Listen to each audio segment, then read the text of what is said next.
Assalamualaikum warahmatullahi wabarakatuh. Salam sejahtera bagi kita semua, para mahasiswa. Kita bertemu dalam mata kuliah penelitian kuantitatif dan kualitatif ya.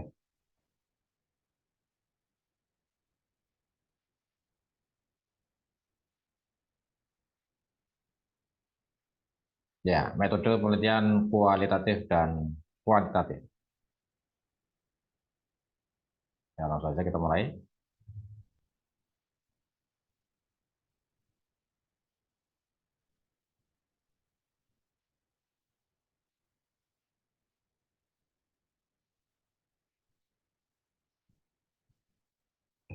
Ini adalah bahan kajian yang akan kita pelajari selama satu semester ini untuk mata kuliah ini.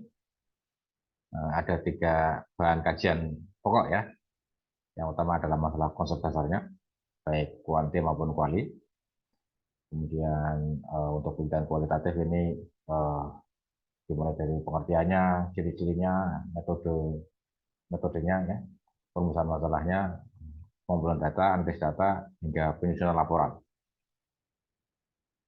Kualitatif seperti itu, mulai dari pengertiannya, ciri-cirinya, metodenya, ya, metode dalam penelitian kualitatif, kemudian perumusan masalahnya, pengumpulan data, analisis data, hingga penyusunan laporan.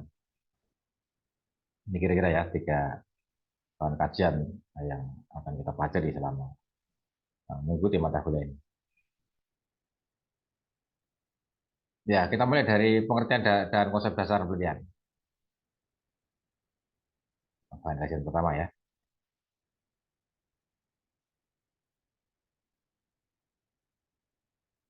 Apa itu riset atau penelitian? Ini konsep dasar secara etimologis dulu ya. Secara asal-usul katanya atau etimologi. Penelitian berasal dari kata dalam bahasa Inggris yaitu research, yang dalam bahasa Indonesia kemudian menjadi riset ya. Riset. Riset sendiri berasal dari kata re yang berarti kembali dan to search yang berarti mencari. Jadi secara harfiah, secara asal-usul kata, riset berarti mencari kembali. Nah, sesuatu yang uh, ada, kemudian kita cari kembali. Ya, riset, kita cari kembali. Ya, tapi ini istilah apa arti secara etimologis ya, secara asal-usul kata ya.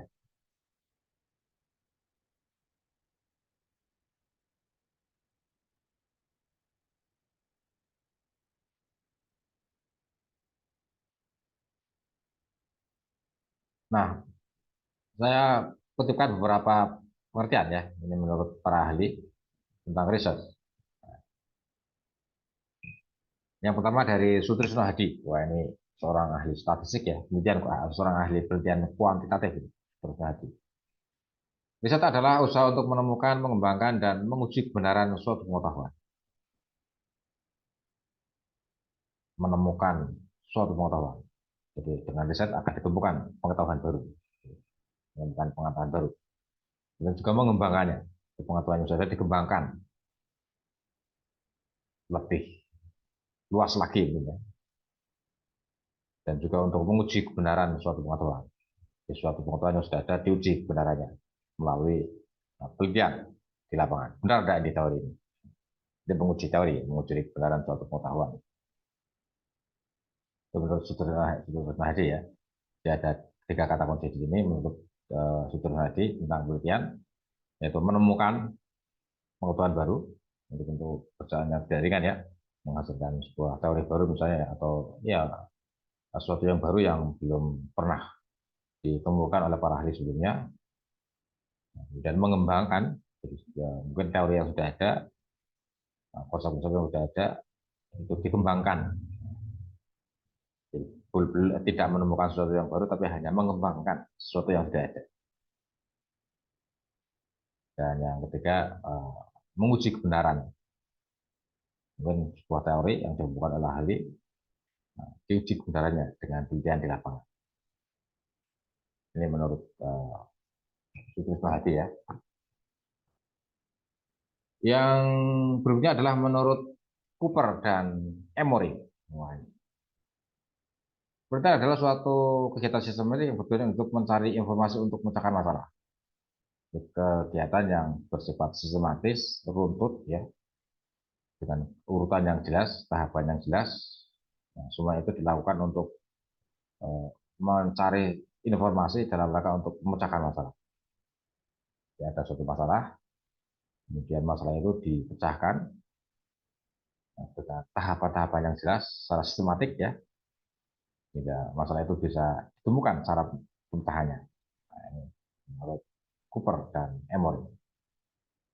Jadi intinya riset adalah upaya mendapatkan pengetahuan yang berbasis masalah. Jadi ada masalah, ya, yang perlu pemecahan, dan pemecahan masalah itu dilakukan secara sistematik dan terorganisasi serta mengikuti metode ilmiah. Ada masalah, kemudian dicari jalan keluarnya, dan dalam mencari jalan keluar itu dilakukan secara sistematik, ya, secara runtut, jelas tahapan-tahapannya, dan juga terkelola kegiatannya sesuai dengan kaidah-kaidah metode ilmiah, ya.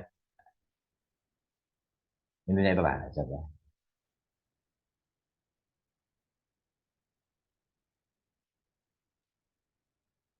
Ya, riset eh, dilakukan karena ada suatu masalah.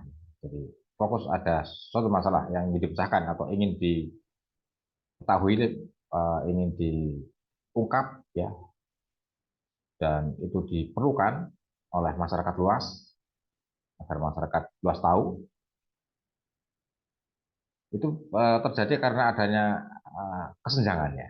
Jadi masalah itu timbul karena ada kesenjangan, yaitu antara kesenjangan yang antara sesuatu yang seharusnya, atau dalam istilah sosiologi sering disebut dengan das solem, dengan yang senyatanya, atau dengan kenyataannya. Dalam istilah sosiologi disebut dengan das sein. Ini masalah.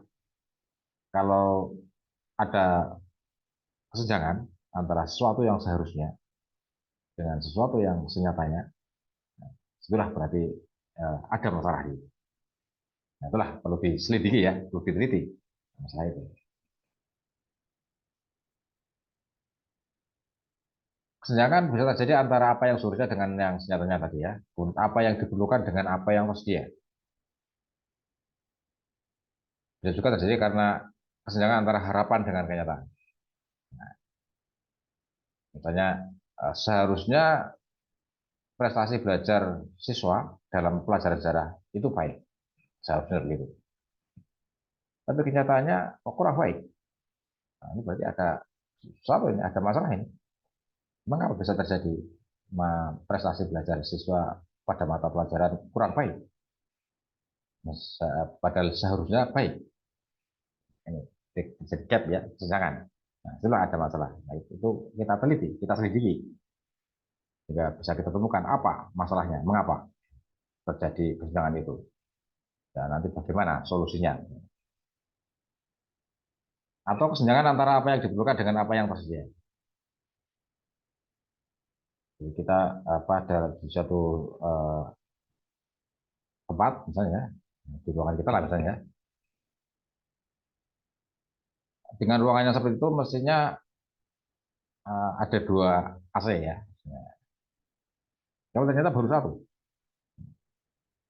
sesuai kebutuhan mestinya AC-nya dua, tapi yang tersedia ternyata baru satu. Itu kan menimbulkan masalah ini. Ruangan ya jadi tetap uh, belum dingin, ya, karena hanya tersedia satu AC. Jadi kesenjangan antara sesuatu yang diperlukan dengan yang tersedia, ya. Atau bisa juga kesenjangan antara harapan dan kenyataan. Wah, harapan kita, ruangan kita misalnya, ya, jadi sejuk, nyaman untuk kita belajar, ya. Tapi kenyataannya, wah, ya, masih uh, belum seperti yang kita inginkan itu, ya. Belum seperti harapan kita. Nah, berarti ada kesenjangan. Ya, berikutnya masalah harus diidentifikasi. fenomena empirisnya dan teoritisnya. Jadi untuk bisa menemukan masalahnya bisa dilakukan dengan mengidentifikasi fakta empirisnya dan juga teoritisnya. Ya, kalau fakta empiris itu kan yang senyatanya terjadi, kenyataan yang dihadapinya atau dialami. Sementara teori itu kan sesuatu yang ideal ya, yang sesuatu yang uh, ya diharapkan seperti itu harusnya. Maka ya nanti dari situ akan kelihatan, akan kita temukan ya antara fakta empirisnya atau fenomena empirisnya dengan uh, yang diharuskan secara teorinya gimana. Itulah akan kita temukan masalah. Jadi misalnya fakta empirisnya tadi ya, tadi ya, uh, prestasi belajar siswa dalam mata pelajaran sejarah itu kurang baik.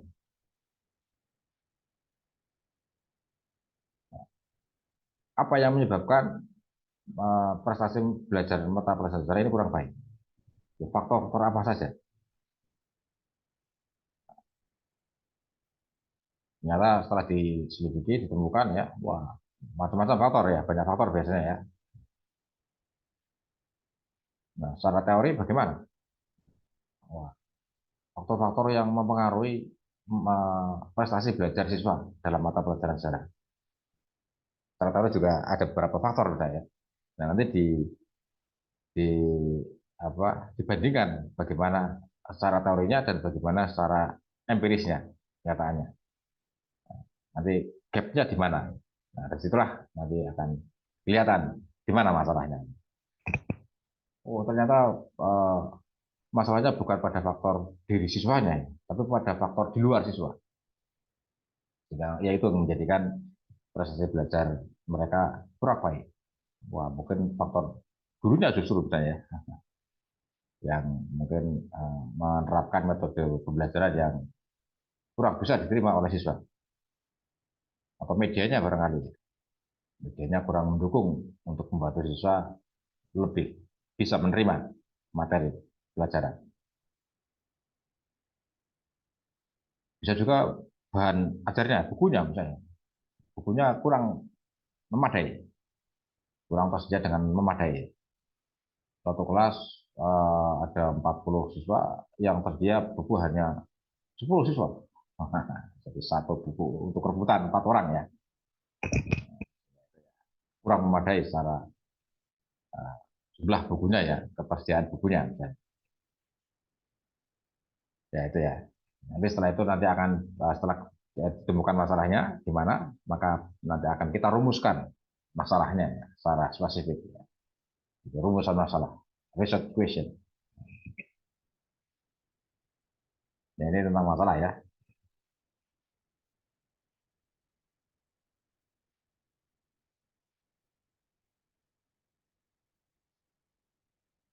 Jadi, penelitian bermula dari masalah, kemudian uh, apa diharapkan dengan penelitian itu akan dapat temukan ya jalan keluarnya ya atau pecahan masalahnya ya.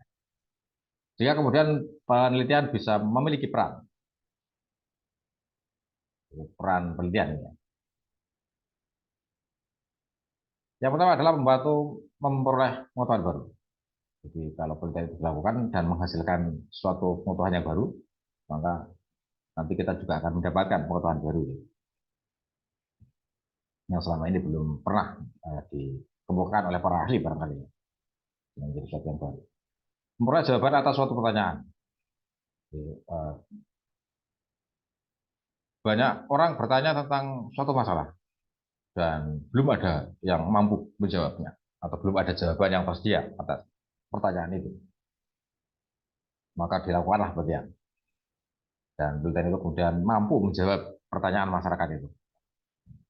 Ya kita bisa memperoleh ya jawaban atas suatu permasalahan. Ya, seperti tadi misalnya kita contohkan ya, eh, faktor-faktor apa yang menyebabkan prestasi belajar siswa pada mata pelajaran kurang baik. Nah, setelah diteliti ternyata faktor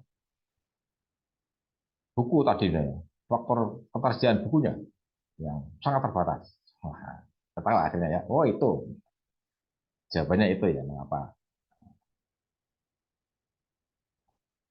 prestasi belajar siswa kita begitu ya. Kemudian memberikan pemecahan suatu masalah. Jadi tidak hanya sekedar memberi penelitian bisa juga tidak hanya sekedar memberi informasi tentang suatu masalah itu penyebabnya apa, tapi juga bagaimana cara mengatasinya, solusinya bagaimana. Kalau prestasi belajar siswa tadi disebabkan oleh karena ketersediaan buku ajar yang terbatas, maka bagaimana pemecahannya? Merekomendasikan kepada sekolah untuk menambah buku ajarnya, ya, atau guru menyediakan tambahan bahan ajar secara mandiri, ya, ya. Atau solusi lain ya, atau siswa secara bersama-sama berusaha memenuhi ketersediaan bahan ajar secara mandiri misalnya, banyak solusi misalnya ya. Itu adalah bisa dilakukan ya dengan penelitian dan ditemukan masalah-masalahnya. Pemerintah berfungsi untuk membantu manusia meningkatkan kemampuannya untuk menginterpretasikan fenomena-fenomena masyarakat yang kompleks dan berhubungan sehingga fenomena tersebut mampu membantu hasrat ingin tahu manusia. Kemudian ya, membantu kita semua untuk menerjemahkan sebuah fenomena di masyarakat sehingga dengan itu kita menjadi tahu ya, rasa ingin tahu kita sudah terpuaskan ya dengan hasil penelitian itu. Tadi ya, misalnya kita ingin tahu faktor apa sih yang menyebabkan siswa kita kurang baik prestasinya. Waktu itu, wah, tahu lah, tahuan lah ya. Oh itu benar. Ya, kita menjadi uh, bisa menafsirkan ya. Oh itu fenomena karena ketersediaan bahan ajar yang kurang. Kita sudah tahu itu akhirnya menghilangkan rasa haus kita akan pengetahuan tentang itu ya. Ini fungsi pelajaran. Ya, sampai di sini dulu para Hamzah untuk apa ya ini pertemuan awal-awal ya untuk mata kuliah ini. Jika ada pertanyaan nanti bisa kita sampaikan ya di forum ini ya dan kita diskusikan bersama. Ya, assalamualaikum warahmatullahi wabarakatuh.